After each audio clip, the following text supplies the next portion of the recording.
السلام علیکم بچوں، آج ہم جماعت پنجم کی اسلامیات کا باب سوم سبق نمبر 5 کی پڑھائی اور مشق کریں گے۔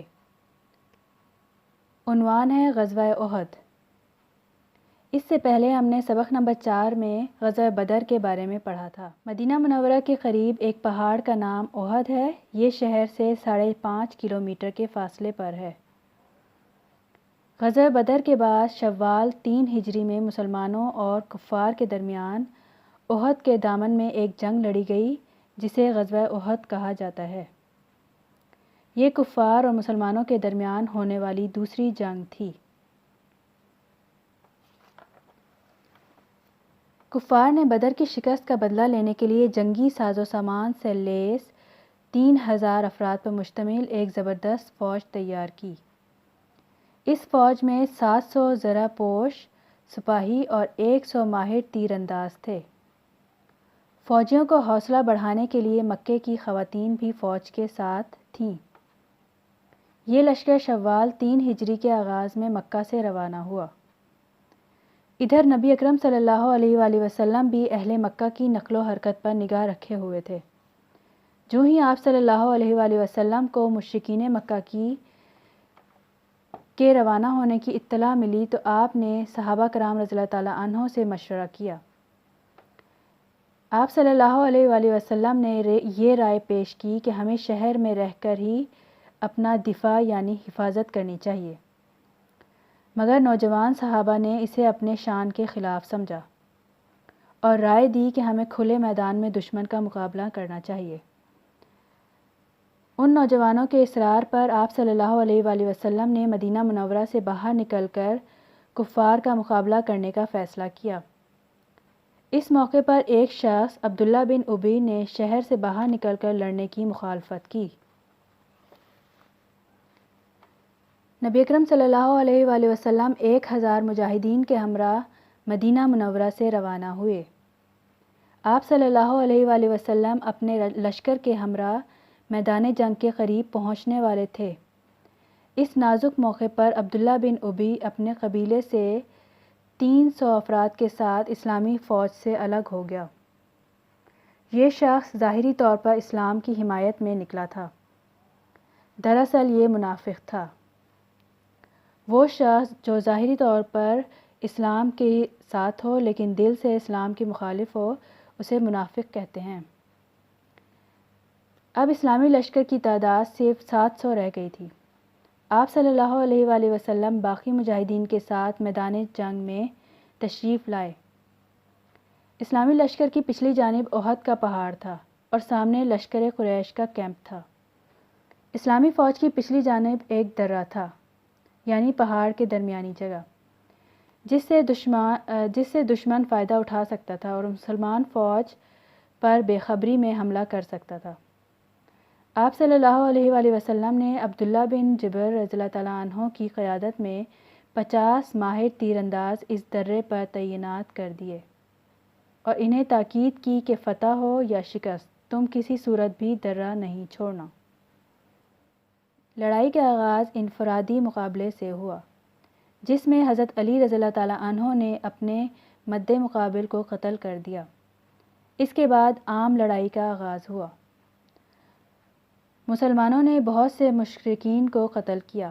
نبی اکرم صلی اللہ علیہ وآلہ وسلم کے چچا حضرت حمزہ بن عبد المطلب رضی اللہ تعالیٰ عنہ دونوں ہاتھوں سے تلوار چلاتے رہے اور جو مشرک بھی سامنے آتا اسے مار گراتے۔ اسی اثنا میں ایک حبشی غلام جس کا نام ہاتھ لگائے ایک پتھر کی اوٹ میں چھپا ہوا تھا، اس نے اچانک حملہ کر کے حضرت حمزہ رضی اللہ تعالیٰ عنہ کو شہید کر دیا۔ مسلمانوں کی تعداد کافروں کے مقابلے میں بہت کم تھی، اس کے باوجود مسلمان بہادری سے لڑے اور دشمن کے قدم اکھڑنے شروع ہو گئے۔ رسول اکرم صلی اللہ علیہ وآلہ وسلم کے شہید ہونے کی افواہ یعنی غلط خبر۔ غزوہ احد میں اسلامی فوج کے علم بردار حضرت مصعب بن عمیر رضی اللہ تعالیٰ عنہ بھی شریک تھے۔ ان کی شکل و صورت رسول اکرم صلی اللہ علیہ وآلہ وسلم سے بے حد ملتی تھی۔ وہ شہید ہوئے تو یہ افواہ پھیل گئی کہ نبی اکرم صلی اللہ علیہ وآلہ وسلم شہید ہو گئے ہیں۔ اس افواہ نے بہت سے مسلمانوں کے حوصلے پست کر دیے۔ اس نازک موقع پر رسول اکرم صلی اللہ علیہ وآلہ وسلم نے بہترین سپہ سالار کا کردار ادا کیا۔ آپ میدان جنگ میں ڈٹے رہے۔ آپ صلی اللہ علیہ وسلم نے صحابہ کرام کو بلند آواز سے پکارا، اللہ کے بندو میری طرف آؤ۔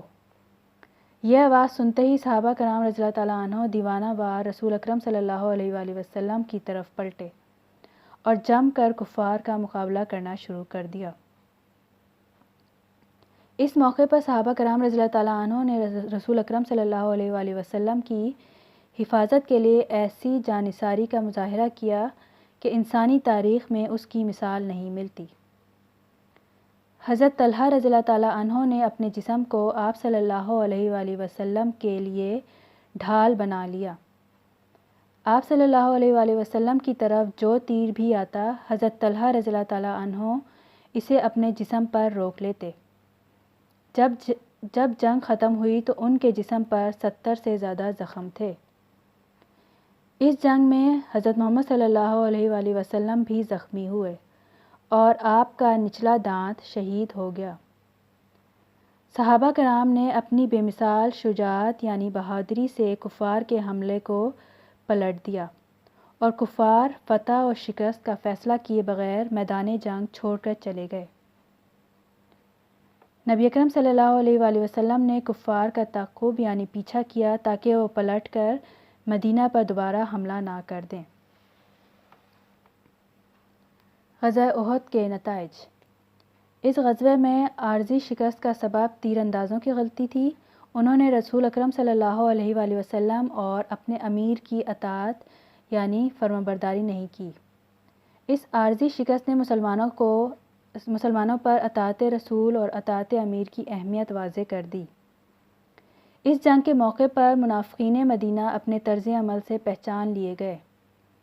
اس جنگ میں صحابہ کرام رضی اللہ تعالیٰ عنہ کی محبت رسول کے مظاہر خوب نکھر کر سامنے آئے۔ جنگ کے بعد کفار کے تعاقب نے مسلمانوں کی پوزیشن کو دوبارہ مضبوط کر دیا اور کفار شکست کھا کر اپنے گھروں کو واپس لوٹ آئے۔ مدینہ منورہ میں سب سے بڑا منافق عبداللہ بن ابی تھا، جس نے عین جنگ کے موقع پر اللہ کے رسول صلی اللہ علیہ وآلہ وسلم کا ساتھ چھوڑ دیا تھا۔ مشق کا پہلا سوال ہے، درست بیان پر ٹک کا نشان لگائیں۔ احد کا پہاڑ مدینہ منورہ سے فاصلے پر ہے 5.5 کلومیٹر۔ غزوہ احد میں مسلمان فوج کی تعداد تھی 1000۔ غزوہ احد میں صحابہ کرام رضی اللہ تعالیٰ عنہم شہید ہوئے 70۔ غزوہ احد میں کفار مکہ کی تعداد تھی 3000۔ رسول اکرم صلی اللہ علیہ وآلہ وسلم کے ہم شکل صحابی کا نام تھا حضرت مصعب بن عمیر رضی اللہ تعالیٰ عنہ۔ جنگ بدر کی شکست کا بدلہ لینے کے لیے مدینہ کی ایک چراگاہ پر حملہ کیا مکے کے ایک سردار ابو سفیان نے۔ سوال نمبر 2 ہے، خالی جگہ پر کریں۔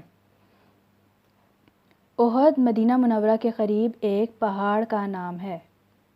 نبی اکرم صلی اللہ علیہ وآلہ وسلم 1000 مجاہدین کے ساتھ مدینہ منورہ سے روانہ ہوئے۔ اسلامی فوج کی پچھلی جانب پہاڑ میں ایک درہ تھا۔ اس غزوے میں عارضی شکست کا سبب تیر اندازوں کی غلطی تھی۔ غزوہ احد میں صحابہ کرام کی محبت رسول صلی اللہ علیہ وآلہ وسلم کے مظاہر خوب نکھر کر سامنے آئے۔ سوال نمبر 3، کالم الف کو کالم ب سے ملائیں۔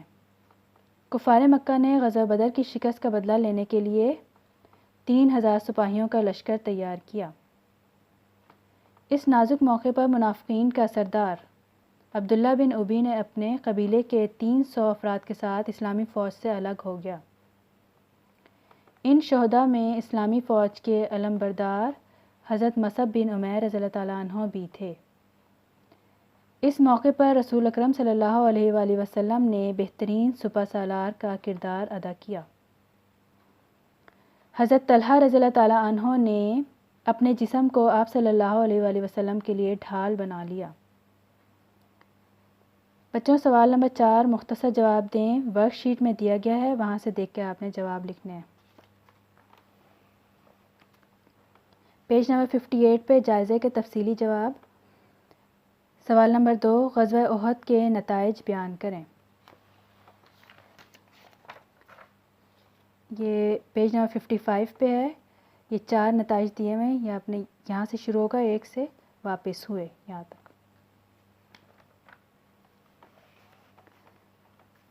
سوال نمبر 3، حضرت حمزہ رضی اللہ تعالیٰ عنہ کی شہادت کا واقعہ لکھیں۔ اس کا جواب پیج نمبر 53 پہ ہے۔ یہاں لڑائی کا آغاز انفرادی مقابلے سے یہاں سے شروع ہو کے شہید کر دیا، یہاں تک ختم ہوگا۔ بچوں اس سبق کو اچھی طرح پڑھیں اور اس کے سوال جواب کاپی پر کریں۔ اللہ حافظ۔